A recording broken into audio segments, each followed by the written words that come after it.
Dale, bueno.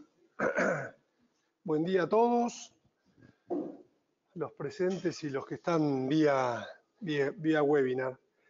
Ya sé que todos quieren que hable de política y de Argentina, pero bueno, voy a hacer unos 10 minutitos para la cosa internacional, que en definitiva es seguir el tuit de Trump.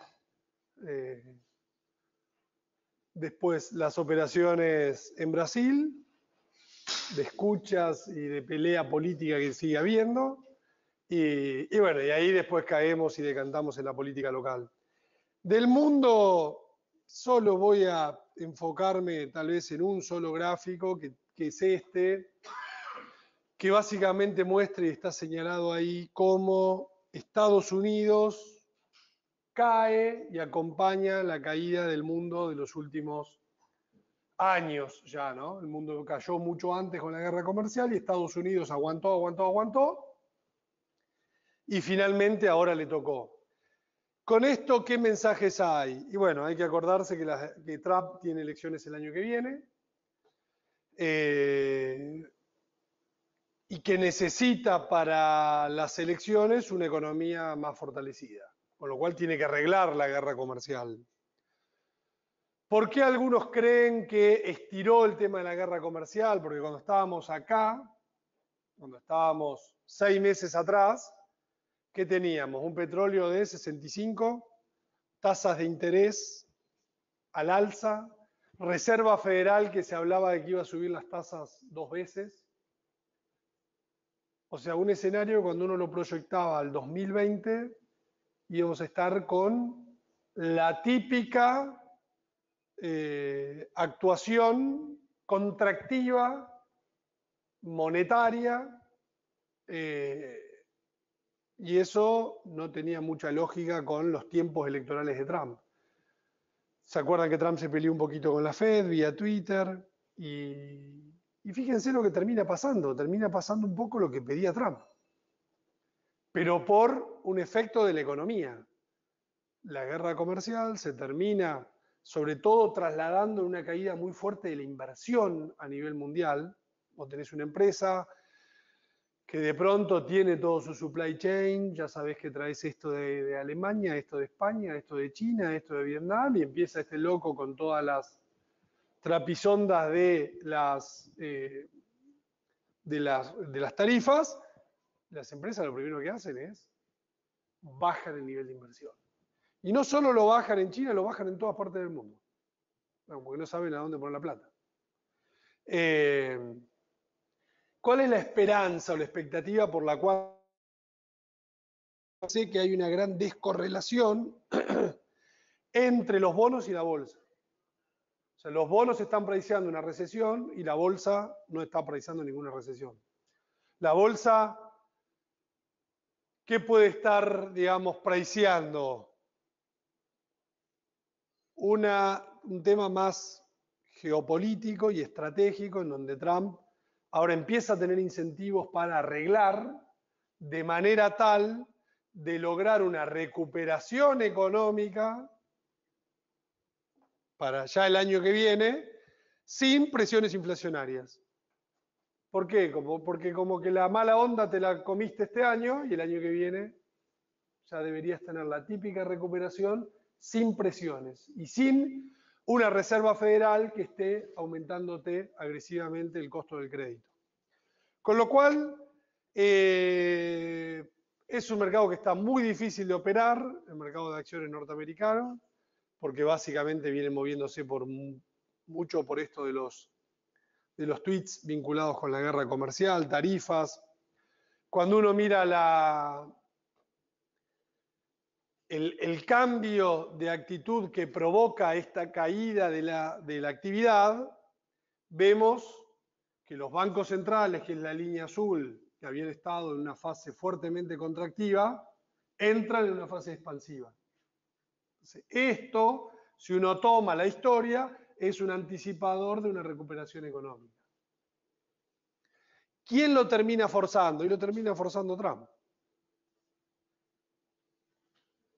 Pero hoy tenés Banco Central Europeo, japonés, chino, norteamericano, todos de nuevo en una fase de flexibilidad monetaria. No es easy, es flexibilidad. Es flexibilidad. ¿Dónde están los problemas? Cuando uno mira el déficit comercial de Estados Unidos, y fíjense dónde están los targets por ahora de Trump, y bueno, por ahora se metió fuerte con los primeros dos, Chile y México, más tímidamente con Japón y Alemania, y ya fíjense cómo empieza a aparecer un país relativamente chico con una importancia relevante que es Vietnam. Cuando uno mira el gráfico de abajo, vemos que caen las importaciones norteamericanas desde China, suben las importaciones norteamericanas desde Vietnam. O sea, las empresas están haciendo lo que pueden, se acomodan a este nuevo desconcierto mundial. Pero de nuevo, la lógica que indica que tiene elecciones el año que viene Trump, con lo cual puede apretar pero no ahorcar. En todo caso, estos problemas de déficit con algunos países fundamentalmente que no tienen trato igualitario con Estados Unidos, deberá después postergarlos para después de la elección. Brasil, la reforma está en la comisión especial. Hoy habla el relator de la comisión especial. Se pusieron de acuerdo en, obviamente, una reforma que quitó los temas más urticantes, pero ya hay un consenso, que este consenso se habla de que es una reforma de 850.000 millones de reales en 10 años, contra los 1.2 trillones que había presentado el gobierno. 850 es un número en línea con lo que venía pensando el mercado. Para mí es una buena reforma. La reforma de Temer era de 550. Y este acuerdo ya habilita para que la Cámara de Diputados pueda tratar la reforma previsional durante la primera quincena de julio, lo cual es muy importante. Después pasaría al Senado, pero ya la reforma tiene un acuerdo. ¿Cuál es uno de los puntos centrales donde había un acuerdo y no terminó entrando? Pero hay un pero que es una enmienda que se puede meter en la Cámara, en el plenario, que es que el relator terminó decidiendo dejar afuera a los estados y a los municipios. Esto, para que ustedes se den una idea, Brasil es más o menos como la Argentina de los 80. Cada provincia, cada municipio, cada empresa tiene su sistema de pensión. Acá cuando vino Caballo unificó todo. ¿Se acuerda que traspasó muchas cajas provinciales? Bueno, allá hasta los municipios tienen cajas.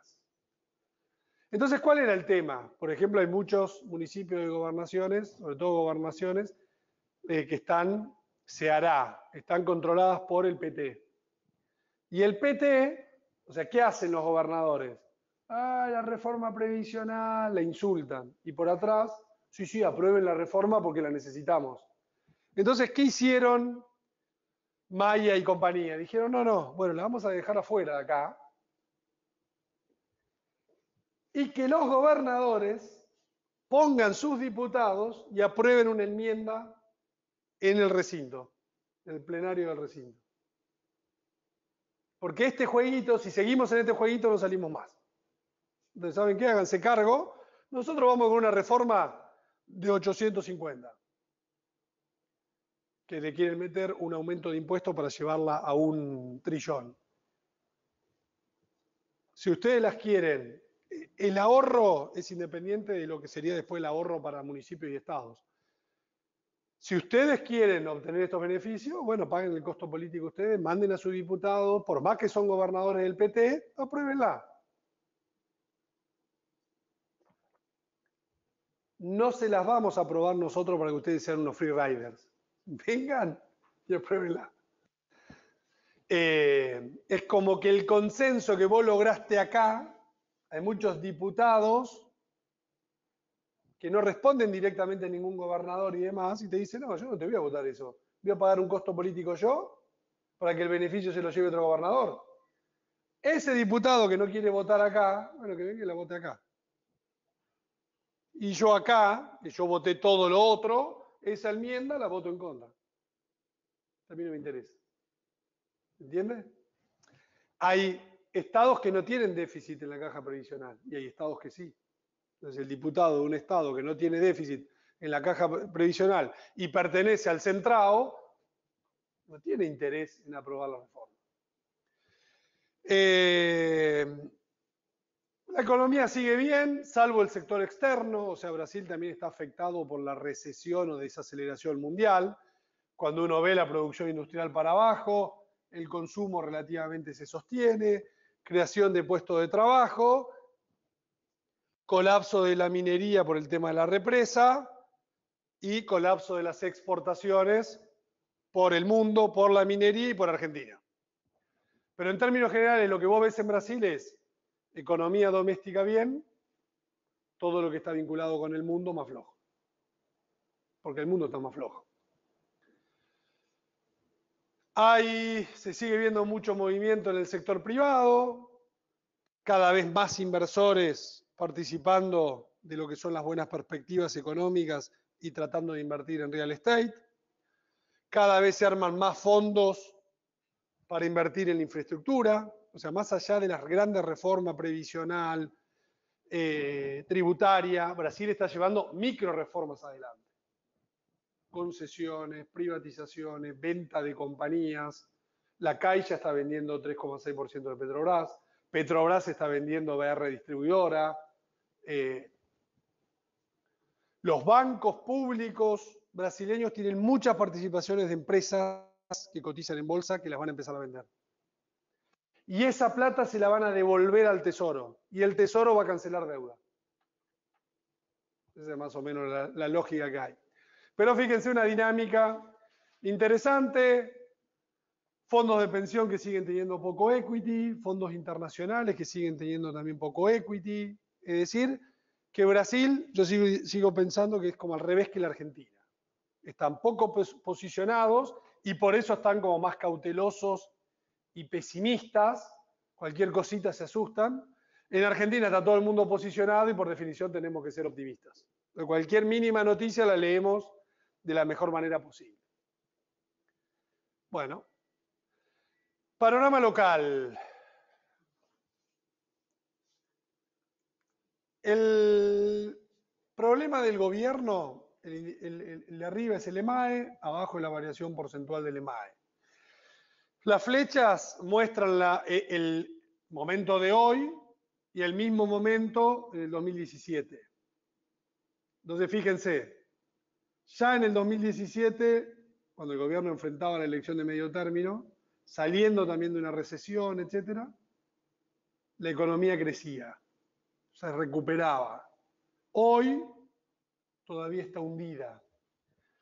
Entonces, en esa primer tesis de un gobierno, de un Cambiemos puro, inmaculado, que no se mezclaba con nadie, que jugaba la suya, que no escuchaba a nadie, Monzó, Mazot, Frigerio, todos al tacho de basura.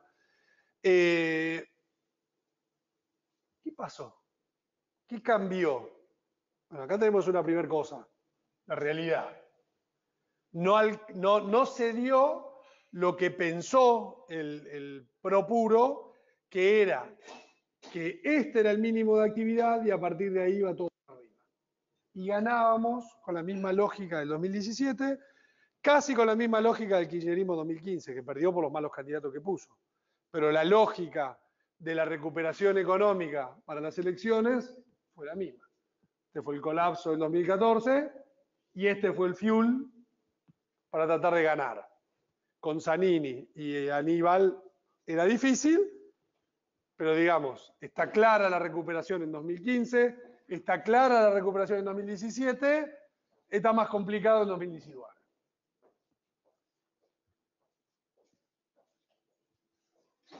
El salario, para abajo, salario real. Cantidad de empleo, para abajo. ¿Cómo ganás una elección en este contexto? La pregunta del millón. La gente tiene cada vez menos empleo, la gente gana cada vez menos, Y esto no lo vas a poder cambiar dentro de un esquema como el actual del Fondo Monetario. Ahora, vos sos gobierno, vos tenés los fierros, vos tenés el Estado, y lo van a usar y lo empezaron a usar. Entonces, la primera arma, bueno, en esto obviamente el gobierno, índice de confianza del gobierno por el piso, índice de confianza del consumidor por el piso. El gobierno no está bien en las encuestas. La duda ahora es si estaba en 27 y ahora subió a 33. ¿Por qué puede haber subido? Y acá está la clave, yo diría, de casi todo el programa para ganar las elecciones. Créditos ANSES. Fíjense que los otros días Basavilbaso dio una entrevista y dijo, tenemos 120.000 millones de pesos para dar en créditos ANSES. El stock es de 100. Quiere decir que nos vamos hasta 220. Parecido a lo que hicieron en el 2017. Estábamos en 20, nos fuimos a 80. Ya se otorgaron 2 millones de créditos ANSES. Los otros días miraba una encuesta de estos nuevos métodos que se hacen vía Facebook, que hacen diario, y efectivamente Macri está levantando y empieza a levantar exactamente cuando ponen el fuel en el otorgamiento de créditos ANSES. 2 billones de créditos ANSES, la mitad de los créditos van a UH. Entonces, no me mejora el salario, no tengo empleo, pero tengo plata en el bolsillo. Es una engaña pichanga para el corto plazo. Alcanza y sirve. Esto está destinado a las clases bajas. Básicamente, ¿a dónde apunta? Y apunta a que, como lo lograron en el 2017, a tener 20, 25 puntos en la matanza, no 10.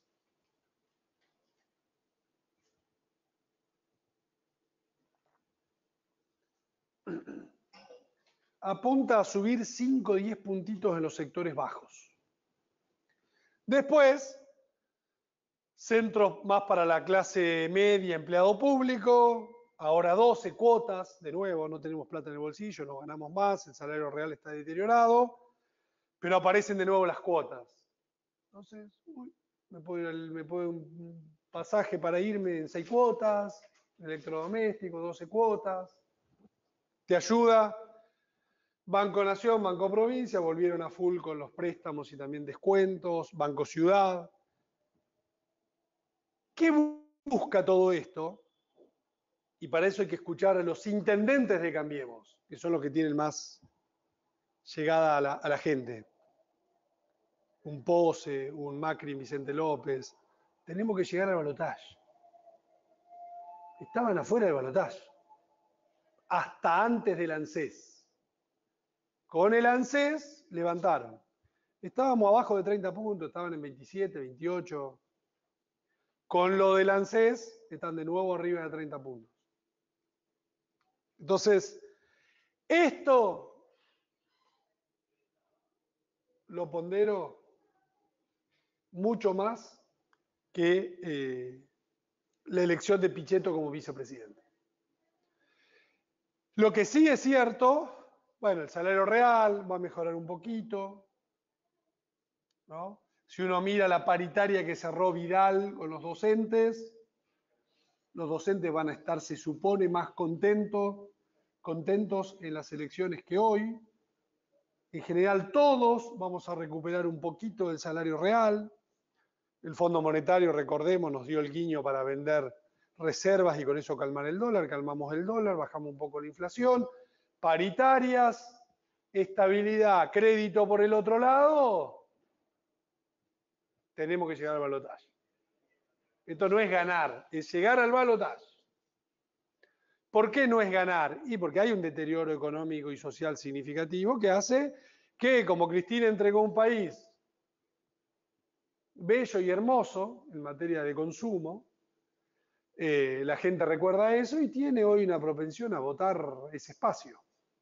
Entonces, repasamos el tema de siempre, la gente vota menos en las PASO y vota más en blanco en las PASO. El gobierno se dio cuenta de esto y el gobierno estaba guardando las municiones del ANSES y demás para octubre. Las puso a laburar para agosto. Una fuerte derrota en agosto lo mataba para octubre. Entonces, lo que era una gran encuesta nacional que no tenía sentido perder recursos y tiempo en agosto, pasó a ser la madre de todas las batallas. ¿Cuál es el problema de agosto? Que hace frío. A veces llueve, 2015. ¿Y eso en qué afecta? Cuando uno mira la franja etaria del voto, uno encuentra que está cortado a medida que uno va avanzando en la edad, donde los más jóvenes votan kirchnerismo, diría 60-40, y los más viejos votan Cambiemos 60-40. Y la gente de avanzada edad, cuando hace frío, llueve y demás, entonces agosto tiene ese problema.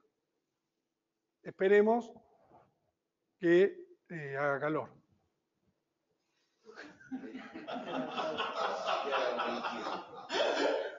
Y si como país hay que esperar que llueva, bueno, con las elecciones yo puedo esperar que haga calor.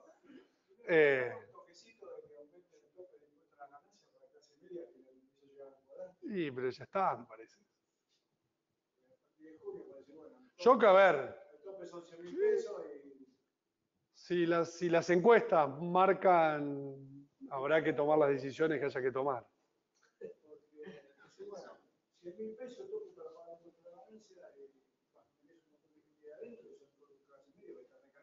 ¿Y sí? Y si llueve van a votar igual. La clase media tiene un problema que las pasos son el fin de semana siguiente cuando terminan las vacaciones, y hay mucha gente que no está. Justo es periodo de nieve, esquí, y acá 100.000, 200.000 votos cuenta, todo cuenta. Pero bueno, son detalles. Y vamos a un tema que nosotros, de hecho, nos cayeron en las redes, la gente nos insultaba, y dale con el peronismo, y ustedes son peronistas, y habla del peronismo. Bueno, parece que al final teníamos razón. O sea, lo que nuestra tesis es, el peronismo unido jamás será vencido. Y eso es casi inamovible. Cuando uno mira el voto peronista en la provincia de Buenos Aires, sumado en sus distintas facciones, 2017 termina ganando Cambiemos, porque el peronismo va ido en 3. Recuerden que lo metieron en el último momento a Randazzo, porque si no perdían. Entonces, Randazzo, Massa, un Massa diluido, ¿no? Un Massa que en el 2013 saca 40, en el 2015 saca 20, en el 2017 saca 11. Hay mucha gente que hoy lo insulta y dice, ¿y este quién se cree? El tipo sacó 40% de los votos en el 2013. Después sacó 20, ahora sacó 10, y bueno. Pero fue un actor político importante en los últimos años. Entonces, ¿cuál es el problema? Que el peronismo en la provincia de Buenos Aires está unido, ya se unió. Ya se había unido antes de la unión formalizada ayer. Y 60, 58, 52, 71, 61, 53. Vidal está comprometida. Entonces acá se cayeron dos grandes mitos intocables. Uno era que le erraron los dos estrategas de los dos lados. Uno era Marcos Peña y Durán Barba. Cristina se presenta, va de presidenta, vamos balotaje contra ella. Massa no se va a unir con Cristina candidata, el peronismo va dividido y ahí ganamos. No hay chance de que Cristina no se presente de candidata a presidenta. ¡Pum! Bombazo, Cristina candidata a vicepresidenta. Imagínenselo en un cuadrilátero, ¡pum! Cuando le da una de esos un gancho y el otro queda contra las cuerdas. Bueno, fue así. Tremendo, y era partido liquidado, los activos empezaron a caer. ¿Tiene sentido? Peronismo unido jamás será vencido. Del otro lado, ¿qué decía el kirchnerismo? Estos chetos son pro puro, cambiemos, no se mezclan, van a ir, van a morir. Con esa lógica, Marcos Peña no va a cambiar de parecer y Marcos Peña tiene una influencia en Macri tremenda, no. Pichetto vice. Nos intoxicamos. Entonces se terminaron cayendo estos dos grandes mitos, en donde, primero,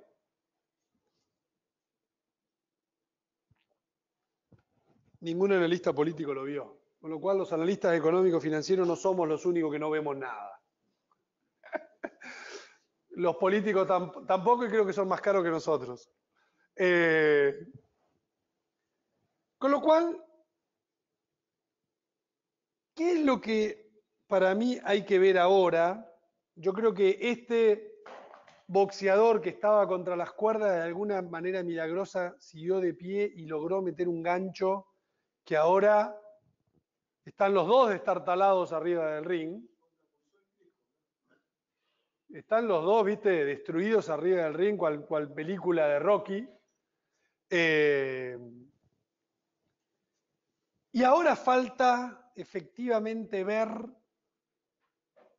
esto que hizo Macri de traer a Pichetto, ¿cuánto peronismo trae? Porque si no trae peronismo, por ejemplo, ayer vi la foto de Bordet con Fernández. Urtubey, vice de la Baña, pero este no tenía que sumarse ahora a la movida peronista de Cambiemos. Entonces son las dudas de los próximos días. ¿Dónde se entraría para resumir el análisis? Porque ahora vienen los errores que pueden surgir de los egos. Creo que Cambiemos se dio cuenta, bajaron todos el ego y están todos mucho más con los pies en la tierra. Fue una decisión desde la debilidad, en tantas charlas que yo venía diciendo, ojo que estamos en el horno, no estaba tan equivocado en función de lo que pasó. ¿Cuánto se kirchneriza el Frente para Todes? ¿O cuánto se peroniza el Frente para Todes? Yo lo rebauticé así. ¿Con esto qué quiero decir? Para los gobernadores, intendentes y demás no es lo mismo. Por ejemplo, Fernández, Massa gobernador, Felipe Solá, primer candidato a diputado. Que, voy a ir al otro extremo, Fernández, Axel Kicillof, Máximo Kirchner, primer candidato a diputado. ¿Se entiende? Puede pasar que Axel gobernador, a muchos intendentes del conurbano, no les guste del todo, Cristina haga una tremenda elección en su distrito en la cual nadie se dé cuenta de nada, pero son lo famoso, el factor que yo llamo factor 5 o 10 puntitos. No es lo mismo que saque 65% en La Matanza que saque 58%.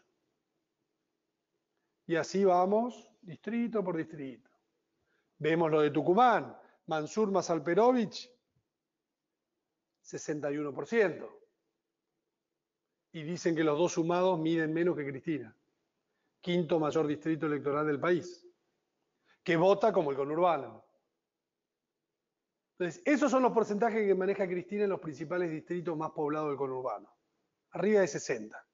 Hay distritos que tiene 70. 10 puntitos te pido. 10 puntitos. Ese es el juego que viene ahora. El juego de la zanahoria, que el movimiento que parece que hizo Macri, desde mi óptica, le sube el precio a Massa. O sea, y a Fernández. Al Fernández bueno, digamos. Tenemos que peronizar el Frente para Todes.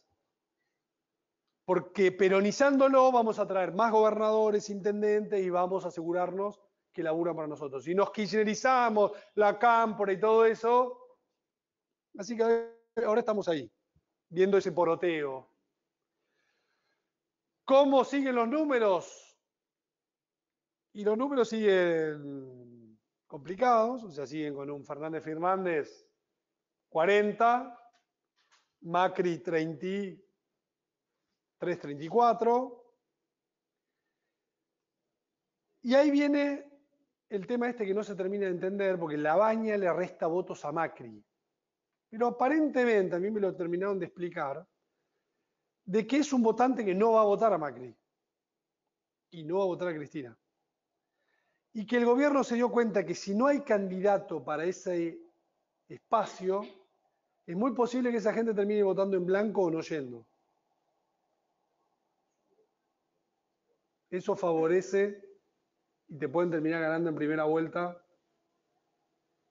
Entonces, el armado este de Labaña Urtubey tendría, digamos, esa finalidad. Que con, como se está rumoreando, Camaño como candidata a gobernadora, otros 5 puntitos.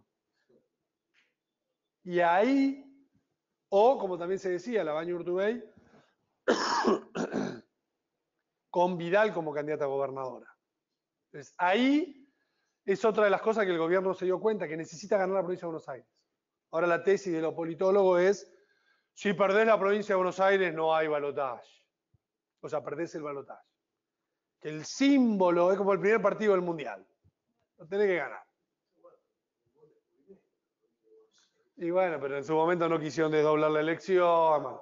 Ahora se dieron cuenta de todo.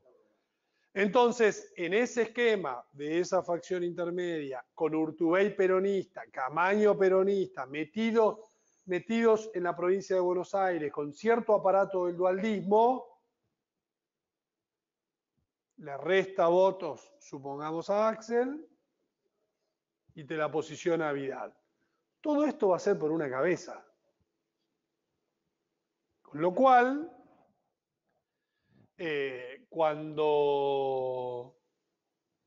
Bueno, después hay cosas estructurales como esta, ¿no? Cuando uno pone el voto peronista, core, sumado, en sus distintas facciones, desde el 83 a hoy, vemos una reproducción del peronismo, ¿no? Ya lo decía Perón.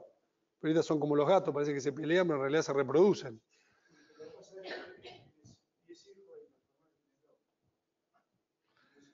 La pobreza estructural de la Argentina, el crecimiento de la pobreza, no sé, no importa. Alguien me decía, che, ¿y ahora qué vas a poner en 2019? Porque Cambiemos pasó a ser también peronista. 80% peronismo. Bueno, qué sé yo. Así que en este contexto, ¿qué es lo que yo creo que hay que mirar? Y hay que seguir mirando cosas así. ¿Cuánto puede valer un bono? Bueno, vale en función de la probabilidad. ¿La probabilidad de qué? Y la probabilidad de los escenarios que andan dando vuelta, que básicamente son dos. Cambiemos y kirchnerismo, y PJ. Ahora, el PJ no sabemos si es kirchnerista o moderado, con lo cual se divide en dos. La probabilidad de Cambiemos había bajado, por eso los bonos y todo cayeron. Ahora rebotaron, pero fíjense que rebotaron, pero el DICA vale 113, en enero valía 120. Digo, rebotó todo sumamente deprimidos. Entonces, rebotamos de niveles deprimidos. ¿Y cuánto puede valer? Y si yo le subo un poquito más la probabilidad, Cambiemos, porque ahora me gustó que aceleraron lo del ANSES, ahorra 12, Banco, Nación, Provincia, Ciudad, más Pichetto. Bueno, me sube un poquito la probabilidad. Yo digo, bueno, el DICI puede valer 82.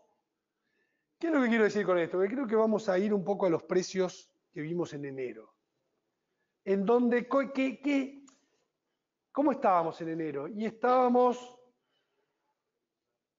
esto es peleadísimo, pero en balotaje gana Macri.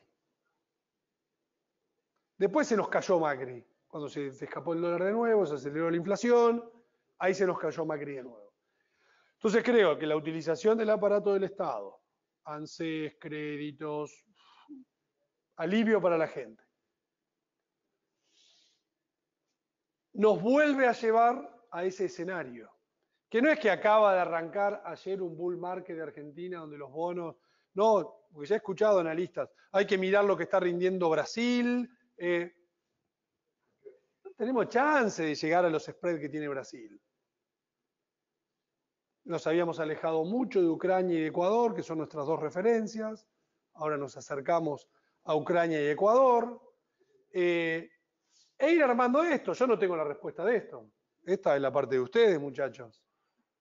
Pongan ustedes las probabilidades y put your money where your mouth is. Pongan la plata donde ponen la palabra. Hasta acá es donde uno puede ayudar. Y ya para ir cerrando, esto lo voy a pasar para ir a un caso que nosotros armamos. Puse precios de algunos días atrás como para tener también una envergadura, sobre todo en estos dos bonos de abajo, A26 y A37. Incluso, o sea, fíjense dónde estábamos en los precios. Estábamos en precios de reestructuración. Cuando uno arma un caso de una reestructuración amigable bajo los parámetros de Ucrania, en donde le haces una quita total de la deuda del 10%, 20% de los títulos, en dólares. Los títulos en pesos no los toco. Vencimiento del capital los pateo 5 años. No es que al que tiene un 2020 le dan un 2070. Del 2020 le dan un 2025. Le hacen una quita del capital de 20%.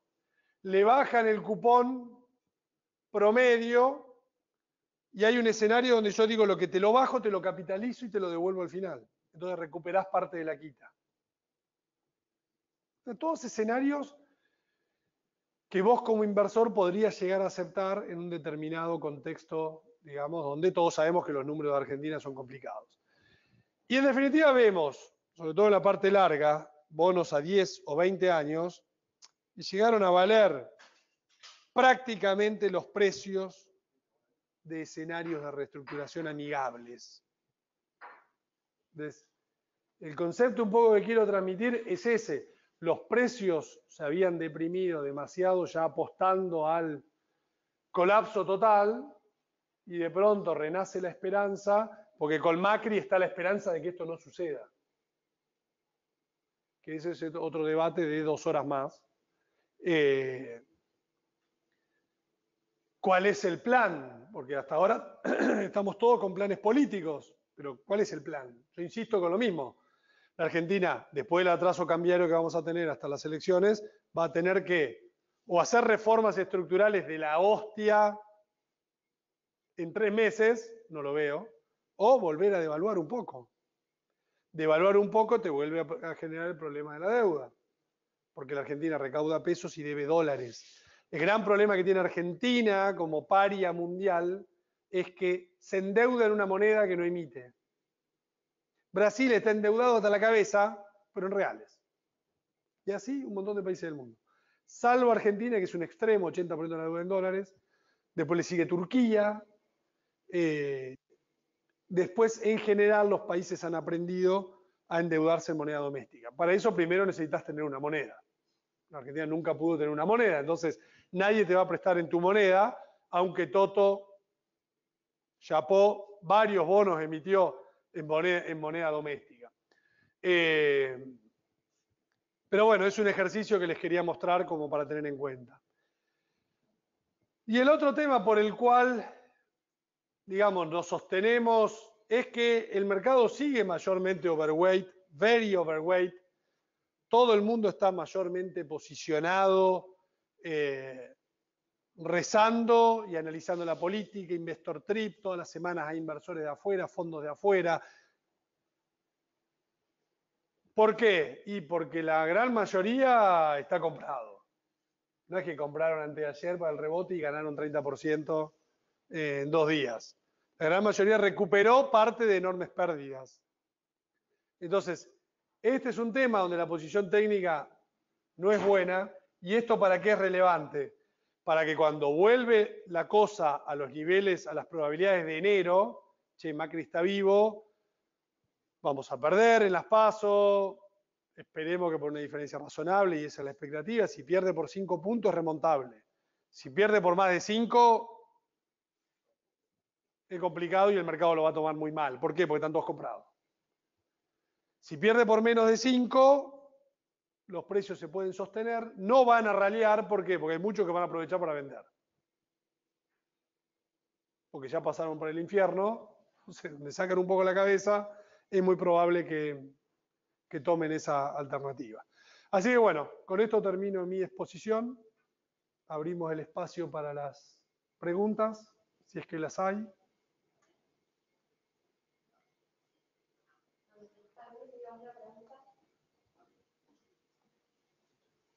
Sobre el escenario político que planteaste para el esquema económico financiero, uno es anecdótico. Macri fue el que decidió Pichetto, le propusieron a eso. Dos, cuando hablamos de todas las alianzas de nombres políticos, de aquí para allá, peronistas, no peronistas, kirchneristas, al fin y al cabo no es la gente lo que decide. Si el acuerdo entre personas garantiza un porcentaje de votos o va a ser como dice Durán Barba. Lo que importa son las estructuras. O sea, ¿por qué Massa, te empiezo por la segunda, por qué Massa se tiene que pasar al frente para todos? Porque se le fueron todos los de abajo. Entonces se había quedado sin nada. Trató de venderse él al mejor precio posible, pero las estructuras se habían ido todas. Entonces, esa pregunta es muy importante porque todos reaccionamos eufóricos porque el peronismo está dividido. ¿Está dividido? O Macri se llevó un gran cuadro político, un símbolo del peronismo y demás, pero que no tiene estructura. Si no lo siguen, y como bien vos decís, la gente es la que elige. Y cuando uno mira encuestas, no en el ámbito social que se mueve uno, sino donde está mayormente el voto, es un voto kirchnerista, es un voto cristinista. La quieren a Cristina. La primera pregunta, no lo sé. Lo que sí me parece que está claro es que hubo un modus operandi del purismo, de incluso tirar por la borda a los propios intoxicados de peronismo, y de pronto hay un giro abrupto. Sabiendo cómo somos los seres humanos, ¿cuántos de ustedes son férreos cortadores de pérdidas? Digamos, no somos de cambiar de decisión muy rápidamente y ágilmente. La mente tiende a ser más estructurada. Acá me parece que hubo un cambio por lo menos de consejeros, ¿no? Uno aconsejaba una cosa y ahora me parece que empezaron a escuchar a otros desde, insisto, la debilidad. O sea, la realidad hace que tengan que tomar esta decisión. Estaban muy mal. ¿Y el escenario de Cristina bajándose también de la vicepresidencia? Eso ayer estuvo muy firme ese rumor. Yo no lo veo porque la que tiene los votos es ella. O sea, Cristina no es un lastre. Cristina es el cuadro político más potente de la Argentina. El problema es que te dividía el peronismo. O sea, hay que hacer historia. Peronismo unido. Peronismo después del 2008, el campo y demás, hasta Felipe Solá se había pasado. Las instituciones se terminan dividiendo, kirchnerista y no kirchnerista. ¿Cómo traemos a los no kirchneristas? Bueno, poniendo al primer antikirchnerista, Fernández. Esa fue la medida estratégica para unir al peronismo, que lo habían logrado. Ahora viene esta duda de Pichetto en Cambiemos. Ahora, ¿por qué bajarla a Cristina si es la que tiene los votos? ¿Lula transfirió los votos? A mí me parece, yo creo, y esto es una opinión muy personal, o sea, ¿cómo respondés la trompada que te acabas de comer? Con la peronización, no tenés que bajar a Axel. Ponerlo a Insaurralde, ponerlo a Massa, o sea, ¿qué te dicen del otro lado? ¿Y la Cámpora con qué se queda? Ojo que te vas a quedar sin nada. Para mí, la única respuesta que tiene esto, que para mí sería muy malo para los mercados, es la peronización del frente kirchnerista. ¿Qué es la peronización? Por ejemplo, eso. Ahí volvemos medio al escenario que estábamos 3 días atrás.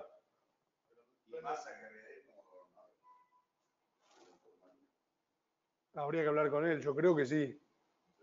En la situación que está. Pero puede ser Massa, puede ser Insaurralde, puede ser Felipe Solá.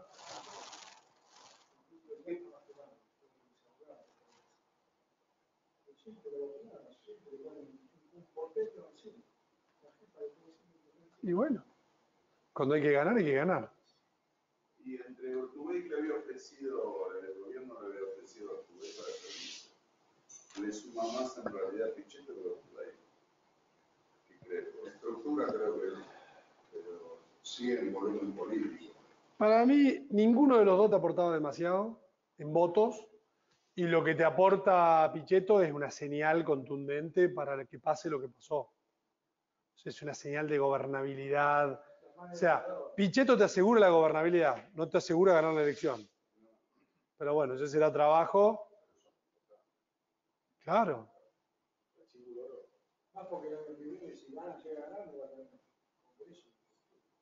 No, ni de casualidad. Es una pieza como Pichetto ahí jugando y bueno, es muy importante. Y hipotéticamente, después en un balotaje, Urtubey y Labaña que apoyan. También. De cajón. Urtubey, Labaña, creo que... Yo no entendía el juego hasta que me lo explicaron. El juego es canalizar un voto bronca de una porción de la sociedad que no votaría ni a Cristina ni a Macri. Si no vota ninguno, termina favoreciendo al que más votos tiene. Y el que más votos tiene hoy es Fernández Fernández. La probabilidad que estén dispuestos a cambiar la fórmula presidencial y el PJ para incluirlo más alto. O sea, que Cristina pueda...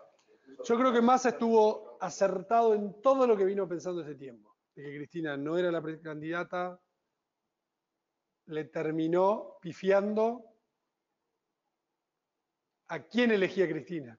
Él pensó que lo elegía él. Entonces, Cristina lo eligió a Alberto Fernández. Massa lo eligió a Pichetto, Labaña lo eligió a Urtubey. Nadie lo eligió a él. Acá tenemos una última pregunta. A la última.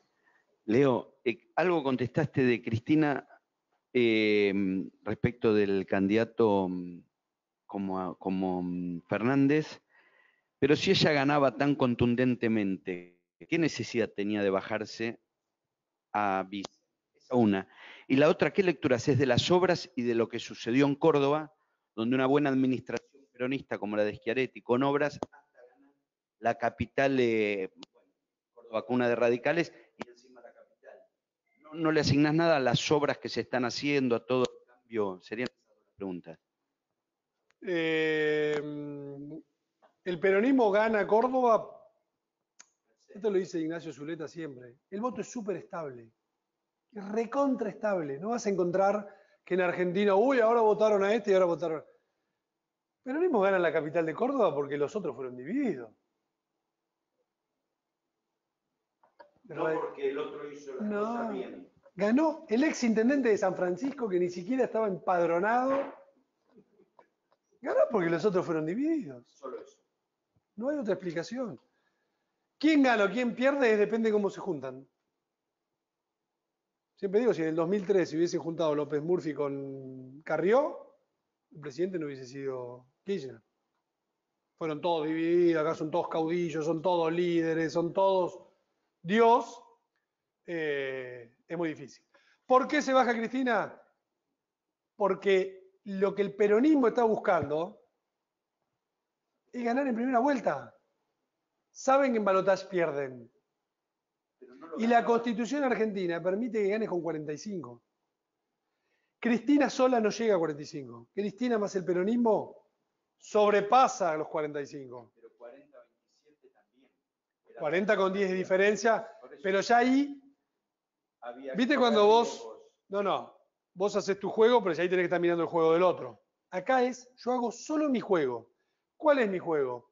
Tengo que cerrar con el peronismo.